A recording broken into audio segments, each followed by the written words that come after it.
फ़ौज़ुबिल्लाहि मिनश्शैतानिर्रजीम। बिस्मिल्लाहिर्रहमानिर्रहीम।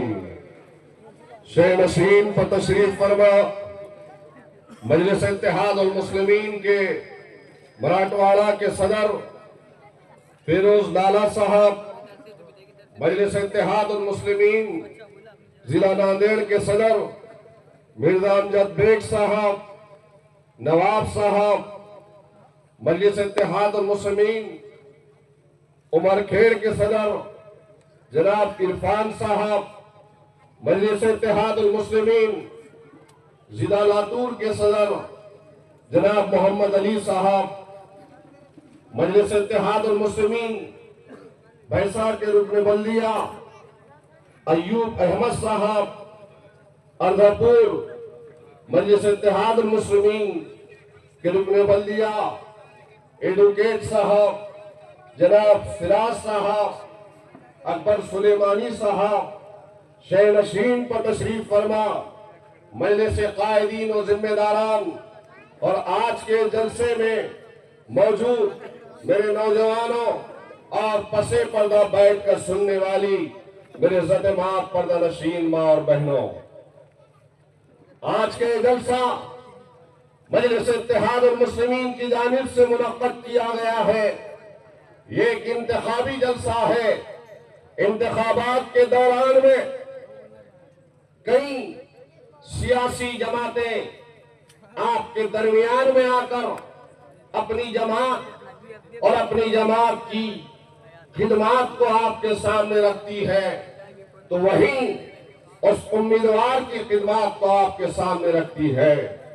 हर सियासी जमात तशहीरी मुहिम में हिस्सा लेकर अवाम के दरमियान में पहुंचकर अवाम को इस बात का एहसास दिलाने की कोशिश करती है कि मैं अच्छा, मेरी जमात अच्छी और मेरा उम्मीदवार अच्छा।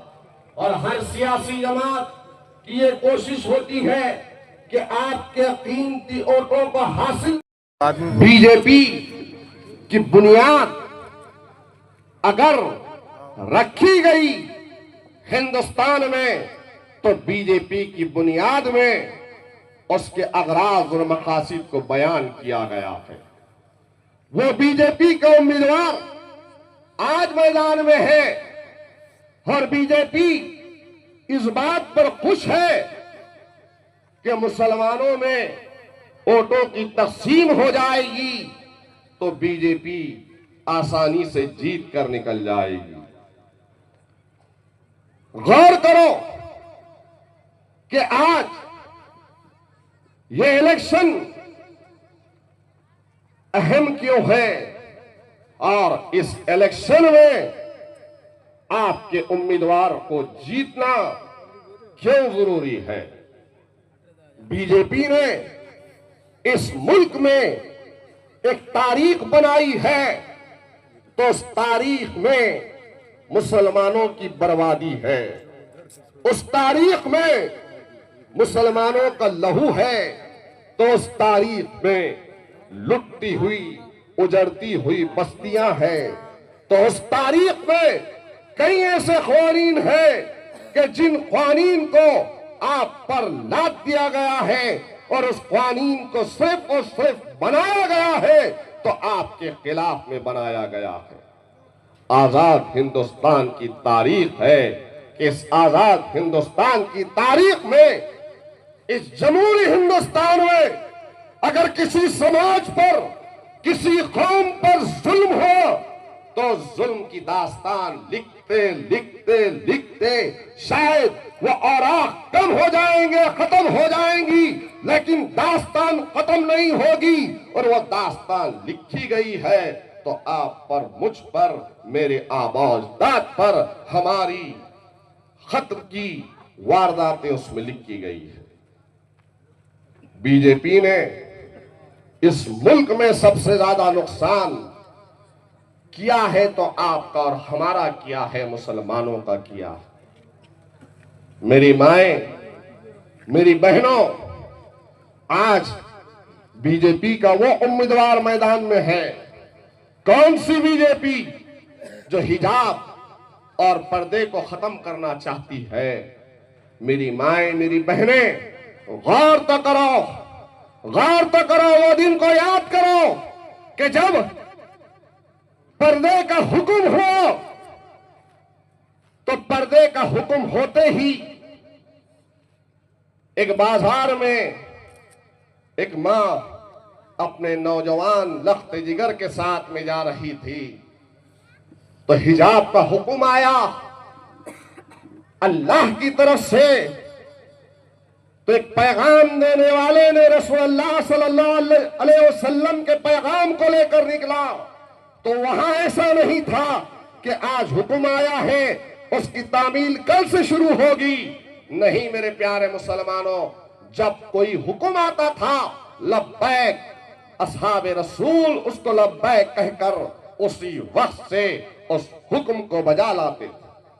तो जब हिजाब का, पर्दे का हुक्म आया कि आज से औरतों पर पर्दे को लाजिम किया गया है, तो एक बाजार में हमारी एक बूढ़ी मां है, वो अपने जवान बच्चे के साथ में, एक साहबी रसूल है।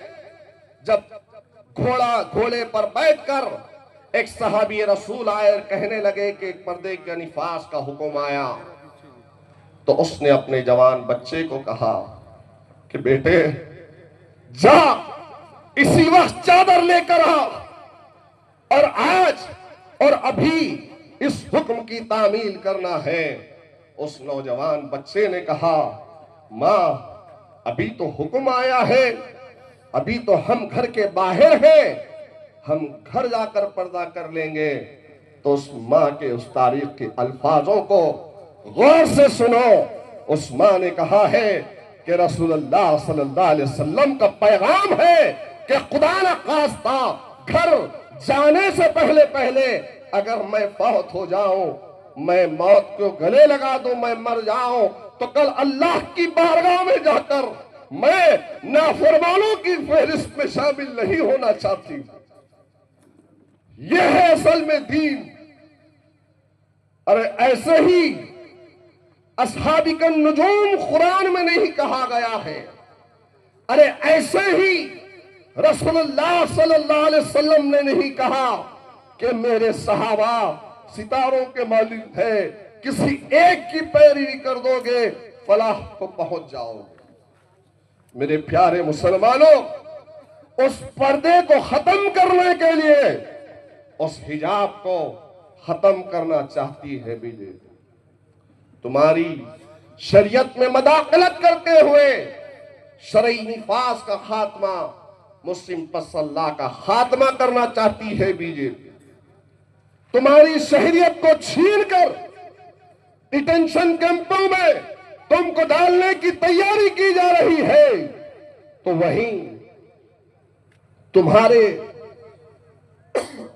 आबा अजदाद की वक्फ की हुई जमीनें जो अल्लाह के नाम पर वक्फ की गई थी, उस पर नए नए क़वानीन बनाकर आपकी जमीनों को छीनने की कोशिश की जा रही है। तो वहीं नए नए क़वानीन बनाकर ये भारतीय जनता पार्टी तुम्हारे मदारिस-ए दीनिया में मदाखलत करना चाहती है। अरे कौन कौन सी बातों को तुम्हारे सामने रखूं मेरे प्यारे मुसलमानों। बीजेपी जैसी फिरका परस्त जमात वो सिर्फ तुमको खत्म करना चाहती है, मिटाना चाहती है। तो वहीं बीजेपी को किसने आगे बढ़ाया, सत्ता में लाने का काम किसने किया, इख्तिदार में किसने लाया। मालूम था संघ परिवार के लोगों ने महात्मा गांधी का कत्ल किया। कई एक तंजीमों को कांग्रेस के दौरे इख्तिदार में खत्म किया गया कि ये तंजीमें मुल्क के खिलाफ काम करती है, लेकिन आरएसएस पर कभी कोई हुक्म नाफिज नहीं हुआ। आरएसएस को छूट दी गई, बजरंग दल को छूट दी गई, हिंदुत्ववादी संगठनों को छूट दी गई, राम सेना को छूट दी गई, अभिनव भारत को छूट दी गई, विश्व हिंदू परिषद को छूट दी गई। इन तमाम 150 से जायद तंजीमों को जो सिर्फ और सिर्फ इस मुल्क में नफरत के माहौल पर मुबन्नी है, नफरत की दीवार को खड़ा करना चाहती है। ये काम किसने किया? कांग्रेस के दौर इख्तिदार में हुआ। कौन सी कांग्रेस? वो कांग्रेस जिसको हिंदुस्तान की आजादी के बाद सबसे ज्यादा वोट मुसलमानों ने दिया। अरे नेहरू ने आवाज दी तो मुसलमान चले गए, मुसलमानों ने वोट दिया।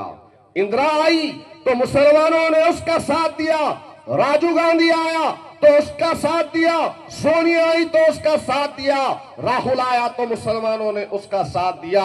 हिंदुस्तान का मुसलमान कभी इस हिंदुस्तान में गंगा जमनी तहजीब को खत्म नहीं करना चाहता था।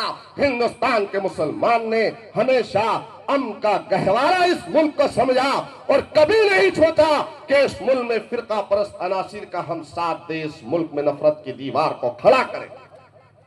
लेकिन गौर करो मेरे प्यारे मुसलमानों, मेरी प्यारी माँ, मेरी बहनों, हिंदुस्तान की आजादी के बाद सबसे बड़ी जमात इख्तिदार में रही है। न सिर्फ सेंट्रल में रही है बल्कि मुल्क के कई एक रियासतों में इख्तिदार में रही है। लेकिन सबसे ज्यादा नुकसान अगर किसी जमात ने मुसलमानों का किया है तो कांग्रेस पार्टी ने किया है।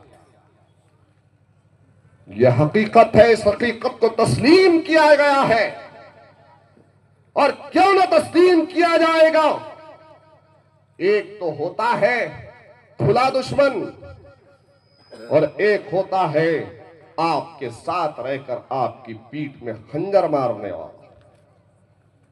अरे बीजेपी तो उसकी बुनियाद ही फिरका परस्ती पर थी।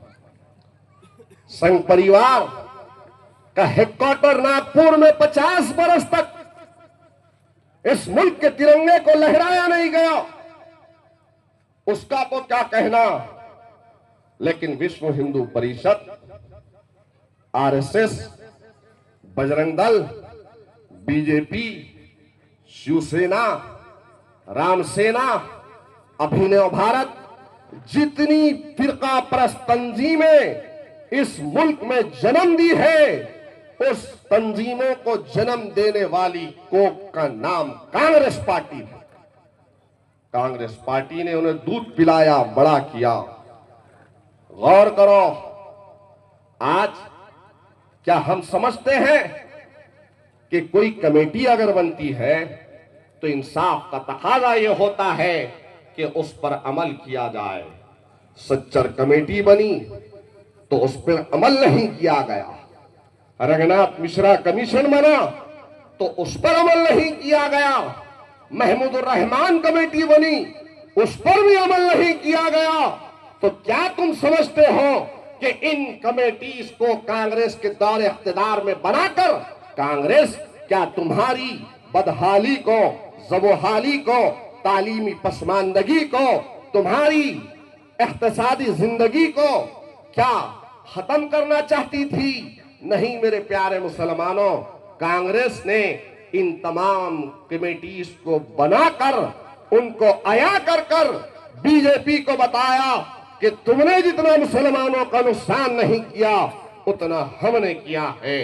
क्या तुम उस जमात का साथ दोगे जिसने बाबरी मस्जिद को शहीद किया? क्या तुम उस जमात का साथ दोगे जिसने शीरा निवास करवाकर बाबरी मस्जिद के अंदर मूर्तियों को रखवाया? क्या तुम उस जमात कांग्रेस पार्टी का साथ दोगे जिसने कई मुस्लिम नौजवानों को बम धमाकों के नाम पर जेल में डाला? क्या तुम उस जमात का साथ दोगे जिसने मुसलमानों के साथ इंसाफ नहीं किया? और फिर कांग्रेस के जरखरीद गुलाम पहले चौहान की गुलामी में मुब्तला थे, चौहान की जय जयकार करते थे। मेरे भाई, मेरी प्यारी माँ, मेरी बहनों, मैंने हर बार आकर आपसे दर्दमंदाना गुजारिश की, आपको समझाने की कोशिश की कि मुसलमान तो वो होता है जिसकी फिरासत से बचने का हुक्म है। मुसलमान तो वो होता है कि एक राख से दो दो मर्तबा नहीं डसा जाता, लेकिन हम कितनी मर्तबा डसे गए, हम तबाह होते रहे, बर्बाद होते रहे। हम आज हमारे पास खोने के लिए क्या है, खोने के लिए क्या है, लेकिन आज भी आपकी बस्तियों में इन खूनी पंजे को लेकर फिरने वाले उन कमीनों से, उन जरखरीद गुलामों से आप सवाल क्यों नहीं करते, क्यों नहीं पूछते कि सच्चर कमेटी पर अमल क्यों नहीं हुआ, रंगनाथ मिश्रा कमीशन पे अमल क्यों नहीं हुआ, क्यों अमल नहीं हुआ महमूदुर रहमान कमेटी पर, क्यों तुमने 2019 के अंदर जो अन्ना के नारे लगा रहे हैं उस अन्ना को तुमने जिताया, और जिताने के बाद में वो अन्ना तुम्हारी वोटों की भीख